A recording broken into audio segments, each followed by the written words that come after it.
Programa Fala Carlão. Oferecimento Bradesco. Contrate crédito rural e concorra a tratores 0 km. Olá pessoal, esse é mais um Fala Carlão e você já sabe, o Fala Carlão é sempre na prateleira de cima do agronegócio brasileiro. Ô Larissa, obrigado pela sua presença aqui, viu? Muito obrigada, foi ótimo conversar com você, tô gostando muito. Maravilha. Ninguém nasce assim, sabendo tudo, ninguém nasce já conhecendo a China. Queria saber um pouquinho da sua história, de onde você vem em primeiro lugar. Queria saber se eventualmente você tem algum pé na roça, se não tem. Me conte aí um pouquinho da sua história, onde é que você estudou, o que você estudou, conta aí pra gente. Tenho os dois pés na roça, se a gente for pensar, né, em pai e mãe, né? Eu sou do Rio Grande do Sul, nasci em Porto Alegre, mas meus pais são do interior, né? Meu pai é do interior de Pelotas, minha mãe é do interior de Santa Rosa. E aí, como é que foi? Você precisava estudar? Seus pais deram a maior força? Como é que é? Como é que era? Estudo era uma coisa imperiosa na sua vida? Imagina, a família alemã, se tirar 10 é pouco. Não fez mais que obrigação. Minha mãe era comissária da Varig, então ela já começou a voar para o Oriente há bastante tempo, né? Ela fazia a rota para o Japão.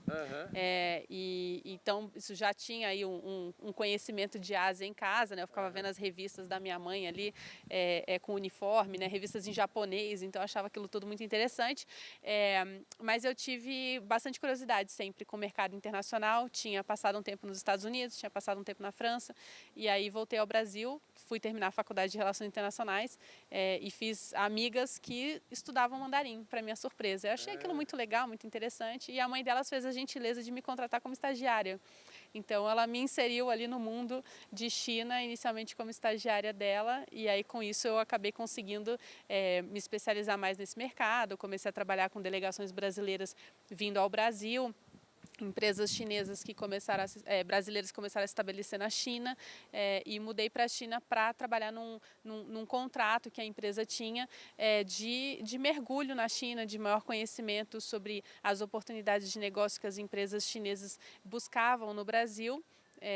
E falei para os meus pais que eu tinha um contrato de 6 meses, mas se desse tudo certo, permitissem, eu ficaria até uns 5 anos.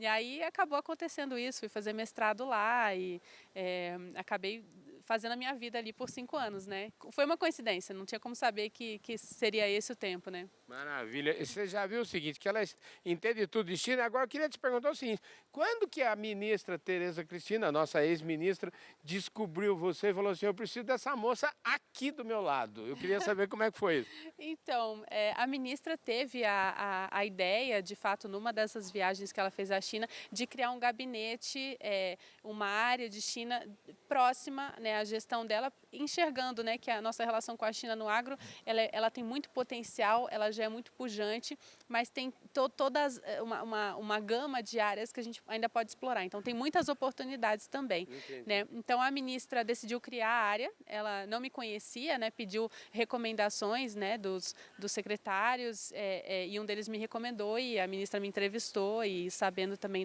do meu histórico profissional, achou que eu me encaixava bem na descrição que ela buscava, né? Então ela me fez a proposta de trabalhar com ela e montei, portanto, essa área, o Núcleo China, a gente montou a área, estabeleceu o plano de trabalho, montou a equipe, né, para que essa área pudesse servir como apoio a todas as outras áreas técnicas do Ministério que executam o trabalho de negociação com a parte chinesa, de troca de documentos, de abertura de mercados. Então, essa área ela serviu a esse propósito e continua servindo, continua existindo e apoia essas áreas técnicas na realização dos seus objetivos, né, finalísticos. A gente falou aqui de boi China, a gente está num evento de pastagem, né? E aí eu acho que isso tudo conversa com a sua presença aqui. Eu queria que você falasse um pouquinho de qual foi a mensagem principal que você trouxe aqui nesse evento e também qual é a mensagem que você deixa aqui para o pessoal que acompanhou essa série que está, vamos dizer assim, ainda nós temos sábado e domingo. Domingo a gente tem uma entrevista, olha, show de bola com o professor Moacir Corsi, é simplesmente imperdível. Então eu queria saber de você, qual que é a mensagem desse evento, qual é a mensagem para o pecuarista brasileiro, o que ele pode esperar dessa relação com a China? Acho que a mensagem central é que o agro brasileiro ele se beneficiou muito do desenvolvimento econômico chinês, do crescimento de uma classe média consumidora na China que passou a demandar produtos que nós, com muita competência também, conseguimos exportar para eles em grande escala, né? Esse é um dos casos também para a carne bovina. A carne bovina se beneficiou muito disso como setor, né? E uma das mensagens centrais é que a gente já está numa relação muito pujante, a gente já está numa relação em que a China é o nosso maior comprador, mas a gente pode desejar mais. Sim. Além disso, né? A gente pode almejar ir mais longe, e esse desafio de ir mais longe, ele também está na diversificação de produtos, na agregação de valor, e isso se encaixa perfeitamente com o objetivo de consumo dessa classe média chinesa e asiática que quer cada vez mais consumir produtos de maior valor agregado, produtos melhores e que tenha renda para isso, né? Então, é muito importante que o Brasil, nesse momento, que o setor também reflita sobre como que ele pode aumentar a sua imagem, melhorar a sua presença e cultivar uma imagem junto ao consumidor que toma essas decisões sobre que carne ele vai comprar, de que forma ele quer consumir, né, que valor ele atribui àquele produto, porque infelizmente, apesar das exportações brasileiras já serem muito volumosas para a China, né, valores muito altos, o consumidor chinês ele pouco sabe ou quase nada sabe sobre o produto brasileiro. E ele não sabe muitas vezes que a carne que ele está consumindo vem do Brasil, porque ela vai para a cadeia de restauração, ela vai ser usada como ingrediente para a produção de algum outro produto, ou ela vai ser porcionada. Então, até que ela chegue na gôndola do supermercado, ela já perdeu essa característica de ser brasileira, né? Isso não está óbvio para o consumidor. Então, é importante que a gente ache formas de cultivar uma presença mais forte junto ao consumidor para que ele faça uma escolha de que ele quer consumir a carne brasileira, né? Que a gente mostre os nossos atributos, assim como os australianos fazem, assim como os americanos também fazem, né? É claro que isso é um processo que leva tempo, mas hoje a gente tem instrumentos, inclusive digitais, para aumentar essa presença, né? Isso não significa que estar presente presencialmente não é necessário, muito pelo contrário, mas a gente precisa pensar numa estratégia casada, né? De presença física e de presença digital, para de fato construir uma imagem junto a esse consumidor. Maravilha. Agora, antes da gente seguir aqui, eu quero fazer uma pergunta mais relacionada ao tema do seu trabalho, como é que isso conversa com o seu trabalho. Eu quero aproveitar e mandar um abraço para o pessoal do Clube Agro, mandar um abraço para Simone Rodrigues, para o Eduardo Fernandes, mandar um abraço para o Eric. Ô Eric, receba meu forte abraço aí, o abraço do Fala Carlão. Você sabe que o Clube Agro agora é um dos nossos parceiros aqui, uma ideia extraordinária lá da Simone, enfim, de toda a galera. E eu soube que você conhece o pessoal do Clube Agro? Conheço, Simone é minha amiga. Olha só, Simone, a gente sabe por onde anda, que Deus me ajuda sempre, a gente está sempre no bom caminho aqui, viu? Eu falo isso, mas é verdade, você é muito boa no que você faz, viu? Você sabia que você passa, olha, ela é craque. Escuta, agora eu tô com o seu cartão aqui, Valha Agro. Tem a Valha e depois veio a Valha Agro. Conta um pouquinho dessa história para nós, como é que isso se insere em tudo isso que você falou e se a Valha Agro pode ajudar e como é que ela pode ajudar ou o pecuarista ou a empresa brasileira que quer, de alguma forma, fazer negócio com a China.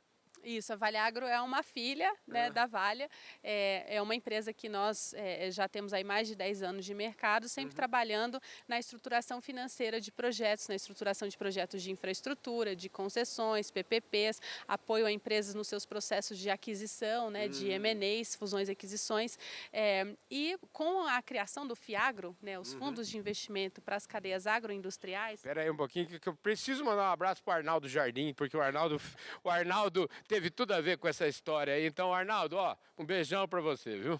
Pois é, então com a criação dos FIAGRO, justamente, a gente viu ali um momento muito interessante de ajudar a formatar projetos financeiros para o agronegócio, né? Então, hoje a nossa função é de buscar essa estruturação financeira, buscar o melhor acesso a crédito ou a recursos para investimentos de cooperativas, de empresas de insumos, revendas, projetos do agro de forma geral. E o FIAGRO, ele pode cobrir diferentes elos da cadeia, né? É para o setor agroindustrial. Então, pode ser a produção, pode ser o processamento, pode ser a exportação, pode ser a logística, o armazenamento. Tem diferentes etapas, né, que podem ser abrangidas. Então, a função da Vale Agro hoje é essa, estruturar a Fiagros para o setor e conversar com esses demandantes de crédito, com as cooperativas, com as empresas de insumo, sobre quais estratégias elas têm para valorizar aquilo que elas fazem, sempre na busca aí da melhor relação entre risco e retorno também para os investidores, né? Fazer essa ponte do agro com o mercado de capitais. Maravilha.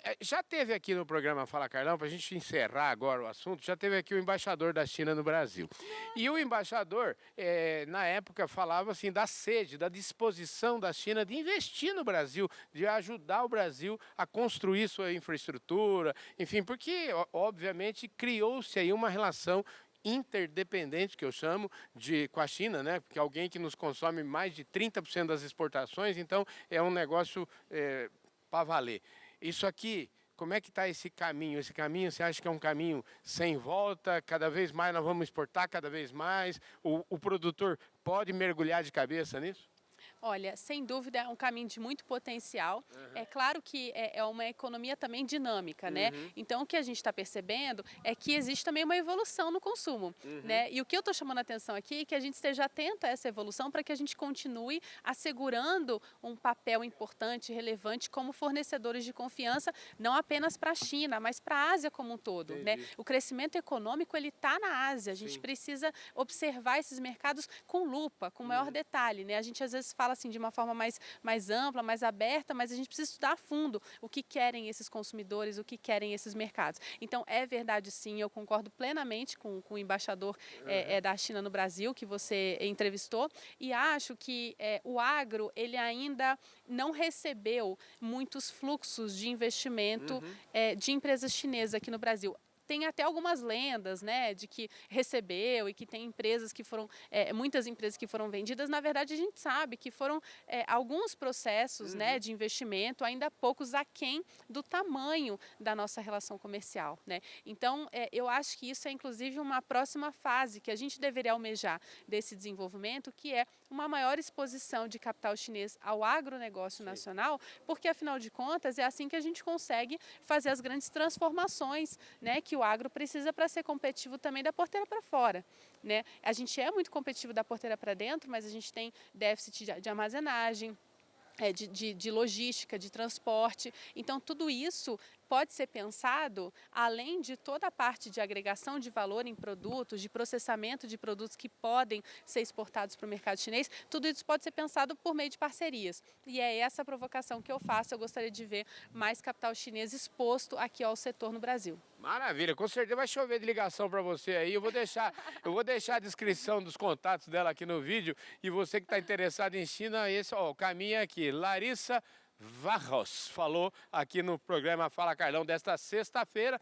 Muito obrigado pela sua audiência. Se você ainda não se inscreveu, só essa entrevista aqui dela, com certeza vale a sua inscrição. Larissa, obrigado, viu, querida? Foi ótimo falar com você, viu? Foi um prazer, muito obrigada. Eu espero que eu vou começar a, treinar a pronúncia do seu nome para Varros. Não, mas para você eu vou ter que ensinar em mandarim, porque afinal de contas você estudou chinês, Pois né? eu estudei chinês. É isso aí, gente. Mas o chinês é legal pra gente, vamos dizer assim, pra gente mandar uma mensagem pro cérebro dizendo que a gente é que manda nele, pra ele não ficar mal acostumado, né? Exatamente. Você pode treinar já. Larissa. Larissa. Então, olha que perfeito. É isso aí, gente. Eu falei aqui com a Larissa Varros, da Vale Agro. Era um espetáculo, show de bola. Aproveitar, mandar outro abraço aqui pro pessoal do Clube Agro, já que ela é... Olha aqui, tô com a sua amiga aqui, viu, Simone? Olha só como fala Carlão. Ó, a gente anda sempre nos caminhos corretos. Um forte abraço para todos vocês do Clube Agro. Um abraço grande para Bradesco, Singenta. Querida, obrigado. Obrigada a você, Carlão. É isso aí, gente. Um forte abraço e eu vejo todos vocês no nosso próximo programa. Valeu!